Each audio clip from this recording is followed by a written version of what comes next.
Bueno, pues ahora sí, bienvenidas y bienvenidos a la primera clase seria de esta asignatura, porque evidentemente el vídeo del chorrito, pues no era, bueno, una especie de broma taoísta para ir entrando en harina. Broma y no broma, porque veremos que va a tener su fertilidad el tema de la fuentecilla del chorrito.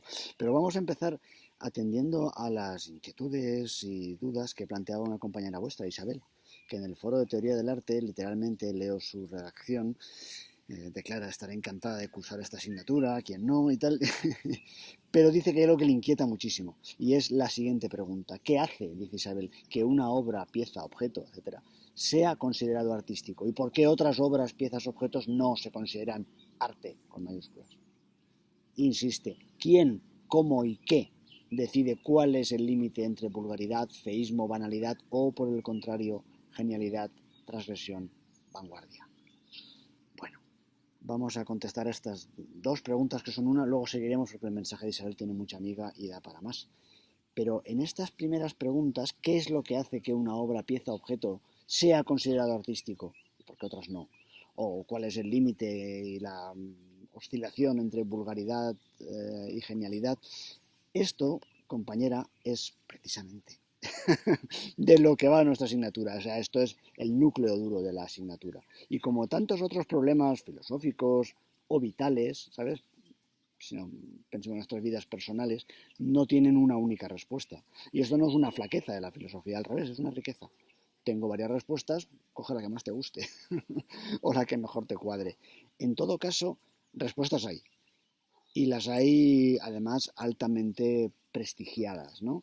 Para empezar, hay dos teóricos norteamericanos que quizá os suenen, que son Arthur Danto y George Dickey. Danto como Dante, pero no, y Dickey como Dick, pero con diminutivo, el Guillermito, o lo que signifique Dick.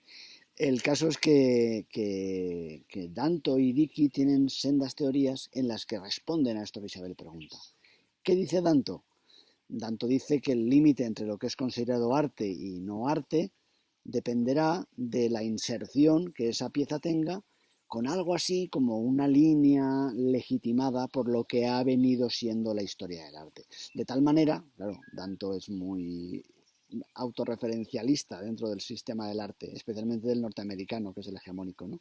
Entonces, algo será arte si viene a cuadrar, Isabel, con aquello que anteriormente ya hemos aceptado como arte y por tanto se inserta en esta especie de línea histórica. Claro, esto tiene muchos problemas, evidentemente, para empezar, porque cuántas historias del arte hay, solamente la de la vanguardia norteamericana y tal, o también hay otras historias del arte, por ejemplo, en un pueblo de Andalucía o una aldea de la India.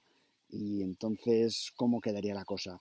Hay una historia del arte de verdad, que es la que cuenta, que es la que Danto conoce, o Harold Bloom, o quien sean, y otras historias del arte que son una especie de cosa de broma, porque nada en su teoría permite aclarar esto. Entonces ahí aparece Dickey, que es el otro, y este ya saca abiertamente lo que venimos sospechando que pasa en Danto, pero que Danto no lo dice, y es que de fondo es una cuestión de poder. ¿Quién decide la diferencia entre lo vulgar y lo genial? Pues lo decide Isabel quien puede, es decir, quien tiene el poder para pronunciarse y ser obedecido. Y Dickey dice, fundamentalmente las instituciones del mundo del arte, es decir, directores de museo, dueños de galería, millonarios coleccionistas, críticos del ABC, yo qué sé, ¿sabes? El mundo del arte, dice Dickey, el art world, es quien decide qué es arte y qué no es arte. Si os fijáis, ambas respuestas son tremendamente arbitrarias y tremendamente violentas, en el sentido en que son maniobras de poder clarísimas, ¿no? Y claro, yo no estoy de acuerdo con ellas. Y es ahí, camaradas, donde entran los chorritos. Es ahí donde entra la necesidad de entender que la obra de arte, como las teorías científicas o los sistemas filosóficos, son algo así como lo que los científicos llaman sistemas complejos autoorganizados. Por eso estaba el vídeo del chorrito, compañeras y compañeros, que se oye por ahí atrás, yo creo, ¿no? El vídeo del chorrito, si no lo recordáis, os vais y lo veis, eh, era la imagen que más a mano tenía, porque estoy en el campo, la imagen que más a mano tenía, así filmable, de un sistema complejo autoorganizado, un sistema que constaba de diferentes lógicas, de diferentes formas de expresión y no las excluía o las descartaba, porque entonces no sería un sistema complejo, sino que las incluía, las abarcaba y obtenía sentido a partir precisamente de esa inclusión de lo que es contradictorio. ¿Qué es lo que es contradictorio en un chorrito o en una obra de arte? Pues, por ejemplo, la convivencia de lo que los físicos llaman fluidos laminares, flujo laminar y flujo turbulento. El flujo laminar ciertamente es el que obtenéis cuando abrís un grifo despacito o cuando el chorrito sale del agua, si tenéis el vídeo presente, si no lo veis luego, cuando el chorrito sale del agua formando un hilito o una especie de dedito, ¿verdad? Ahí fluye laminarmente, es decir, fluye de un modo ordenado, fluye de un modo acompasado y es la forma más efectiva de fluir dada esa cantidad de agua, esa altura. Precisamente cuando llega a su cenit, cuando llega a lo más arriba de lo que puede llegar, dada la presión que tiene, es un estanque natural y va por diferencia de altura, cuando toca esa altura, el flujo laminar empieza a convertirse en turbulento, que es su contrario.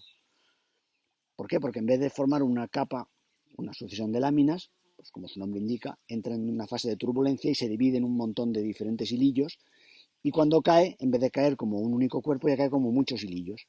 Y esos hilillos, cuando tocan el agua, salpican y generan gotas que flotan, que van hacia diferentes direcciones, que son imprevisibles, que son caóticas. Hemos pasado de un régimen ordenado, laminar, a un régimen caótico, turbulento.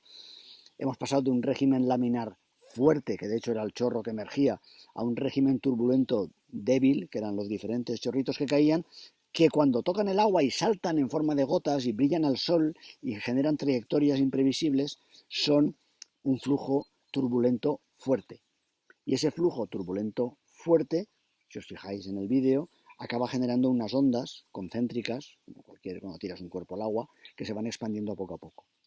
Y ahí, camaradas, hemos vuelto al flujo laminar, en este caso débil, porque va camino hacia su propia extinción lenta y pacífica, ¿no?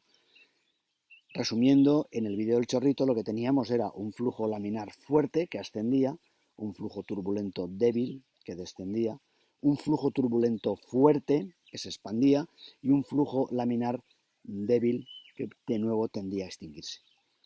Esas cuatro fases, que es una combinación fuerte y débil de dos lógicas, están presentes en prácticamente todas las poéticas, en prácticamente todos los sistemas artísticos que podáis pensar. De hecho, si pensáis en el arte occidental, la época del Renacimiento, pues evidentemente el primer Renacimiento, el del 480, se parece bastante a un flujo laminar fuerte, y al llegar a la última época de la vida de Miguel Ángel empieza a descomponerse, generando el manierismo, en lo que podría ser una especie de flujo turbulento débil. Es decir, lo que era ordenado, coherente, compacto, conciso, se va multiplicando, se va diversificando y me está dando el sol, cosa mala, y acaba generando lo que será conocido como el manierismo, ¿verdad? Pero ese manierismo, en vez de agotarse, en vez de difundirse, genera gotas que saltan para todos los lados, genera cuerpos extraños, experimentos bizarros, que son como las gotitas que saltan, que son un flujo turbulento fuerte, que obviamente está llamado a agotarse, generando un flujo laminar débil, que son esas ondas que se van expandiendo y que son los últimos coletazos que da una cultura artística, pues bueno, en el rococó, el barroco tardío, justo antes de dar pie a otro flujo laminar fuerte, que sería el neoclasicismo, si queréis. Algo así. Si os fijáis, estamos viendo, sin dejar a Isabel, por qué una obra de arte puede ser, o sea, qué es lo que constituye una obra de arte, más allá de lo que opinen los críticos, directores de museo o incluso de lo que la historia del arte tenga que ver al respecto. Estamos analizando la obra de arte, la pieza en sí misma, en la medida en que, insisto, es un sistema complejo, autoorganizado.